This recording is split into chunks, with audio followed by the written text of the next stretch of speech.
peristiwa Isra dan Mi'raj adalah peristiwa yang luar biasa. Tidak ada satupun manusia di dunia yang melakukan safar, melakukan rihlah sehebat yang dilakukan Nabi SAW pada peristiwa Isra dan Mi'raj itu.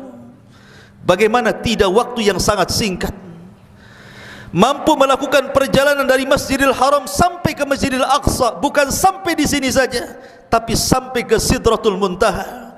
Dan pada malam yang sama Rasul kembali ke Mekah dan ke tempat kediamannya. Ma'asyiral muslimin yang dimuliakan Allah Subhanahu wa taala, ketika Nabi SAW sedang tertidur di rumah Ummu Hani, ada yang mengatakan di Hijr, datang Jibril alaihi salatu wassalam membawa buruk, kendaraan para nabi. Kemudian bersamanya dua malaikat yang membelah dada Nabi SAW kedua kalinya. Setelah di masa kecil Nabi SAW pernah dibelah dadanya ketika di rumah Halimah As-Sa'diyah, maka ini pembelahan kedua dada Nabi SAW ketika permulaan perjalanan Isra dan Mi'raj. Kenapa? Kenapa Nabi SAW dibelah dadanya, kemudian dibersihkan dengan air Zam-Zam? Karena peristiwa ini adalah peristiwa besar. Nabi akan diperlihatkan kekuasaan Allah di langit, dan tidak bisa dilihat kecuali oleh orang-orang yang hatinya bersih, karena Nabi akan masuk kepada alam para malaikat. Ma'asyiral muslimin yang dimuliakan Allah Azza wa Jalla.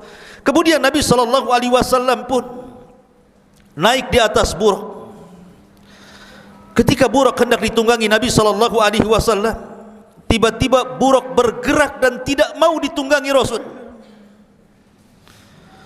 Tiba-tiba Jibril mengatakan kepada buruk, ya buruk, wallahi demi Allah, ma raqiba ahadun akram min Muhammadin sallallahu alaihi wasallam. Wahai buruk, diam kamu, demi Allah tidak ada manusia yang lebih mulia yang menunggangi di atas tungganganmu melebihi Muhammad sallallahu alaihi wasallam. Maka tiba-tiba buruk pun terdiam, sehingga Nabi sallallahu alaihi wasallam bisa naik di atas buruk. Kemudian buruk melesat sejauh mata memandang sekali langkah. Dari sini Nabi sallallahu alaihi wasallam sebelum kemudian sampai di Baitul Maqdis, maka Jibril kemudian membawa Nabi SAW pertama ke Madinah. Kemudian diceritakan oleh Jibril bahwa ini adalah tempat hijrah dirimu 1 tahun setelahnya. Kemudian setelah itu Nabi SAW dibawa kepada Tur Saina atau Bukit Tur Saina, tempat di mana Musa alaihi salatu wasallam berbicara dengan Allah Subhanahu wa taala. Kemudian setelah itu Nabi SAW mampir di Baitul Lahmin atau Bethlehem, tempat di mana Isa bin Maryam dilahirkan, dan Nabi SAW sholat di situ. Kemudian baru Nabi SAW melanjutkan perjalanan sampai di Baitul Maqdis. Dari sini Nabi SAW kemudian mengikat buraq di sebuah tembok yang hari ini orang-orang Yahudi menjadikan tembok itu menjadi tembok ratapan, tempat menangis mereka. Disitulah tambatan buraq sebelum Nabi SAW masuk ke Masjidil Aqsa. Ketika Nabi SAW masuk ke Masjidil Aqsa, dilihatnya para nabi sudah berkumpul di Masjidil Aqsa dan siap untuk diimami Nabi SAW. Dan ini menunjukkan bahwa Nabi SAW ketika mengimami para nabi dan rasul, maka sepakat bahwa dia adalah Sayyidul Anbiya'i wal Mursalin, Sayyidul Awwalina wal Akhirin. Dia pemimpin para nabi dan rasul, bahkan pemimpin orang-orang yang mula-mula dan orang yang terakhir mati. Itulah Nabi SAW. Setelah Nabi SAW melaksanakan salat, maka Nabi SAW sebelum naik ke langit dimi'rajkan oleh Allah Subhanahu wa taala, maka Nabi SAW disodorkan 2 minuman, 1 khamar dan 1 air susu. Maka Nabi SAW memilih air susu dan tidak memilih khamar. Padahal ketika itu khamar belum diharamkan. Tapi Nabi SAW tetap memilih susu dibandingkan khamar. Maka Jibril mengatakan, laqad hudita wa hudiyat ummatuka ya Muhammad. Sungguh engkau diberikan petunjuk mengikuti fitrahmu, dan umatmu juga akan mendapatkan petunjuk itu. Subhanallah. Bagaimana Nabi SAW memilih sesuatu yang di luar daripada fitrahnya. Karena minuman keras itu sesuatu yang di luar dari fitrah manusia. Makanya Nabi SAW setelah diharamkan khamar oleh Allah Subhanahu wa taala mengatakan bahwa khamar adalah ummul khaba'ith, induk dari segala keburukan. Bagaimana mungkin khamar akan dilegalkan? Ma'asyiral muslimin yang dimuliakan Allah Subhanahu wa taala. Setelah itu Nabi SAW kemudian dihantar Jibril naik ke langit pertama, kedua, ketiga, keempat, kelima, keenam, ketujuh, sampai ke Sidratil Muntaha. Ketika sampai di langit pertama, maka Jibril kemudian mengetuk pintu langit pertama. Kemudian dikatakan, malaikat penjaga pintu langit pertama mengatakan, man, siapa kamu? Maka Jibril mengatakan, ana Jibril, saya adalah Jibril. Waman ma'aka, dan siapa yang bersamamu? Maka Jibril mengatakan, Muhammad sallallahu alaihi wasallam. Dia adalah Muhammad sallallahu alaihi wasallam. Kemudian malaikat penjaga langit mengatakan, awa qad uhiya ilaihi, apakah sudah ada perintah bahwa dia boleh naik ke langit? Maka Jibril mengatakan, ya, sudah dapat perintah dari Allah Subhanahu wa taala. Maka penjaga langit mengatakan, fa ni'mal maji'i jaa, sebaik-baik orang yang datang adalah orang ini, maksudnya Nabi sallallahu alaihi wasallam. Disitulah dia berjumpa dengan Adam alaihi salatu wassalam. Maka kemudian dikatakan oleh Jibril, ya Muhammad, hadza abuk, ini bapakmu Adam. Fasallim alaihi, ucapkan salam kepadanya. Maka Nabi SAW datang kepada Adam dan mengatakan, assalamu alaikum. Maka Adam menjawab, waalaikumsalam, marhaban bibni salih wa nabiyyan salih. Selamat datang anakku yang saleh dan nabi yang saleh. Maka kemudian dia melihat Adam alaihi salatu wassalam. Apabila memandang ke arah kanan tersenyum, dan apabila memandang ke arah kiri dia menangis. Kemudian dikatakan kepada Jibril, kenapa Adam berbuat seperti itu? Maka Jibril menjelaskan, karena Adam apabila melihat ke kanan, dia melihat anak turunannya, mereka masuk surga. Tapi ketika dia melihat ke kiri, dia menangis karena ada juga sebagian anak keturunannya masuk neraka. Maka kemudian Nabi SAW naik ke langit kedua. Kemudian ditanya oleh penjaga langit kedua dan mengatakan, man, siapa anda? Jibril mengatakan, ana Jibril. Wa man ma'aka, siapa bersamamu? Muhammad sallallahu alaihi wasallam. Awa qad uhiya ilaih, sudahkah diwahyukan kepadanya dia boleh naik ke langit? Kata Jibril, ya. Fa ni'mal maji'i ja. Akhirnya kemudian Nabi SAW dan Jibril naik ke langit kedua. Disitulah Nabi SAW di langit kedua berjumpa dengan dua nabi. Pertama Yahya ibn Zakaria dan juga Isa bin Maryam alaihi wassalam. Kemudian keduanya menyambut Nabi SAW, marhaban bi akhin salih wa nabiyyin salih. Selamat datang saudaraku yang saleh dan nabi yang saleh. Kemudian naik ke langit ketiga. Di situ berjumpa dengan Nabi Yusuf alaihi salatu wassalam. Yusuf pun mengatakan, marhaban bi akhin salih wa nabiyyin salih. Selamat datang saudaraku yang saleh dan nabi yang saleh. Naik lagi ke langit keempat, berjumpa dengan Idris. Idris pun berbicara sama, marhaban bi akhin salih wa nabiyyin salih. Naik ke langit keempat, berjumpa dengan Harun. Kelima berjumpa dengan Harun. Harun pun mengucapkan hal yang sama. Naik ke langit keenam, berjumpa dengan Nabi Musa alaihi salatu wassalam, sampai naik ke langit ketujuh berjumpa dengan Ibrahim, dan dialah satu-satunya nabi yang mirip wajah dan fisiknya dengan Nabi sallallahu alaihi wasallam. Kata Ibrahim, marhaban bibnin saleh wa nabiyyin saleh. Selamat datang anakku yang saleh dan nabi yang saleh. Ma'asyiral muslimin, kenapa? dijumpakan dengan para nabi ini. Bukankah para nabi banyak? Bukankah yang kita kenal dalam Al-Quran 25 nabi dan rasul? Dan bukankah jumlah para nabi itu 120.000 nabi berdasarkan hadis Abi Dzar Al-Ghifari radhiyallahu an? Kenapa hanya dijumpakan dengan nabi-nabi ini saja?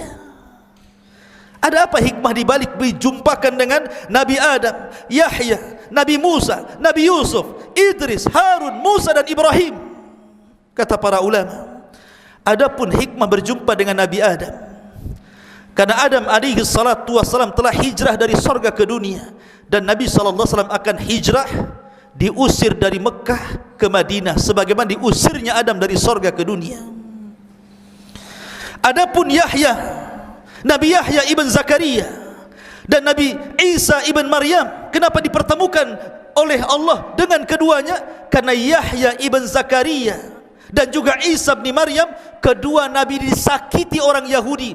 Bahkan Yahya dipenggal lehernya, lepas dari kepala, dari badannya. Dan juga Isa bin Maryam hampir dibunuh. Kalau bukan karena Allah mengangkat ke langit, tentu dia sudah mati dibunuh orang-orang Yahudi. Maka Rasul pun kelak akan mengalami hal yang sama, disakiti orang-orang Yahudi Madinah. Sampai Labid bin Asam, seorang Yahudi Madinah, menyihir Nabi sallallahu alaihi wasallam dan berupaya membunuh Nabi sallallahu alaihi wasallam. Adapun berjumpa dengan Nabi Yusuf alaihi salatu wassalam, karena Yusuf disakiti keluarganya.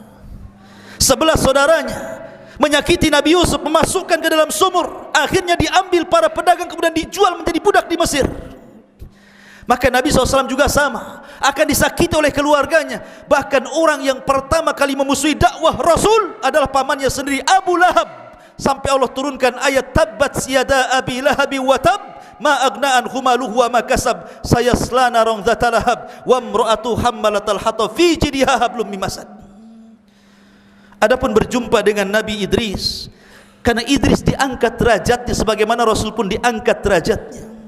Wa rafa'nahu makanan 'aliyya, kami angkat Idris ke tempat yang tinggi. Dan Allah juga mengatakan wa rafa'na laka dzikrak, dan kami angkat penyebutanmu wahai Muhammad. Adapun berjumpa dengan Nabi Harun, Harun adalah orang yang lembut dengan kaumnya, dengan Bani Israel. Maka Nabi SAW juga sama orang yang lembut. Fabima rahmatin minallahi linta lahum walau kunta faddan ghalidhal qalbi lan faddu min hawlik.